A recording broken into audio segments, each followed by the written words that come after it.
दोस्तों, कुछ लोगों में पेशाब की ज़्यादती और पेशाब पर कंट्रोल ना होना इन्हें बहुत परेशान करता है। ऐसा क्यों होता है कि आपको पेशाब आया और आप फ़ौरन वॉशरूम की तरफ भाग पड़ते हैं? आपको ऐसा महसूस होता है कि अगर मैं फ़ौरन वॉशरूम ना पहुँचा तो मेरे कपड़े ख़राब हो सकते हैं और ये मसला आपको दिन-रात दरपेश रहता है और इसकी वजह से आप बहुत ज़्यादा थकावट, बेचैनी और उलझन-सी महसूस करते हैं। डॉक्टर से रजू करने पर भी डॉक्टर आपका शुगर टेस्ट करवा देता है, उसके अलावा आपकी यूरिनरी करवा देता है और ना तो आपको इन्फेक्शन निकलती है और ना ही आपकी शुगर ज़्यादा होती है। लेकिन इसके बावजूद आपका पेशाब कंट्रोल नहीं होता। आज की इस वीडियो के अंदर मैं आपको इस बीमारी की 3 ख़ास वजूहात और इलाज भी बताऊँगा, जिसकी वजह से आप इस बीमारी से मुकम्मल तौर पर निजात हासिल कर सकते हैं और इस बीमारी को जड़ से ख़त्म कर सकते हैं। और इन्हीं 3 चीज़ों की कमी आपके पेशाब पर कंट्रोल को कम करती है और इस मसले का हल आपके किचन के अंदर मौजूद है, आपको कोई ज़्यादा मेडिसिन खाने की ज़रूरत नहीं पड़ेगी। तो सबसे पहले जान लेते हैं कि शुगर या इन्फेक्शन के अलावा कौन-सी वजूहात हैं जिनकी वजह से आपका पेशाब कंट्रोल में नहीं रहता और आपको बहुत ज़्यादा तकलीफ उठाना पड़ती है। सबसे पहली वजह है विटामिन डी की कमी और हम विटामिन डी की कमी को हमेशा हड्डियों की कमज़ोरी के साथ जोड़ते हैं।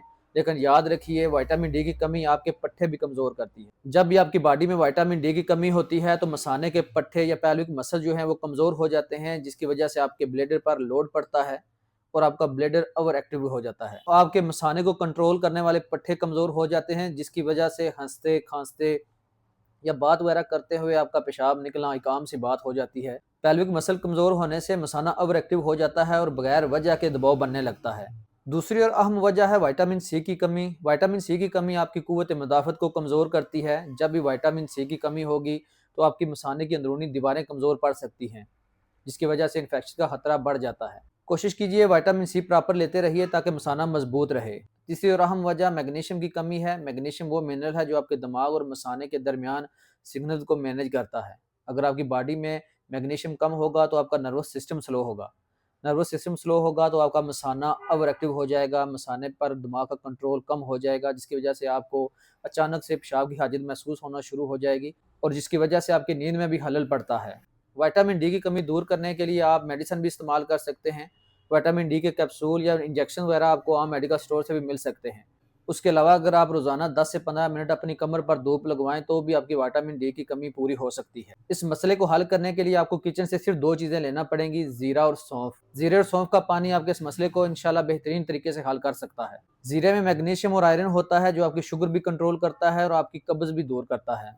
सौंफ में विटामिन सी और मैग्नीशियम होता है जो आपके मसाने में इन्फेक्शन वगैरह को कंट्रोल करता है, आपकी इम्यूनिटी बढ़ाता है। सौंफ और जीरे को इस्तेमाल कैसे करना है? 1 गिलास पानी लीजिए, उसमें 1 चम्मच साबुत जीरा और 1 चम्मच सौंफ की डाल लीजिए और इस पानी को हल्की आंच पर पकाएं और जब पानी का रंग हल्का सुनहरा हो जाए तो इसके बाद आपने मजीद इसको 5 से 7 मिनट पकाना है ताकि तमाम मिनरल्स पानी में हल हो जाएं। कहवा हल्का गर्म होने पर आप इसको इस्तेमाल कर सकते हैं, लेकिन इसके साथ आप रॉक सॉल्ट भी इस्तेमाल कीजिए।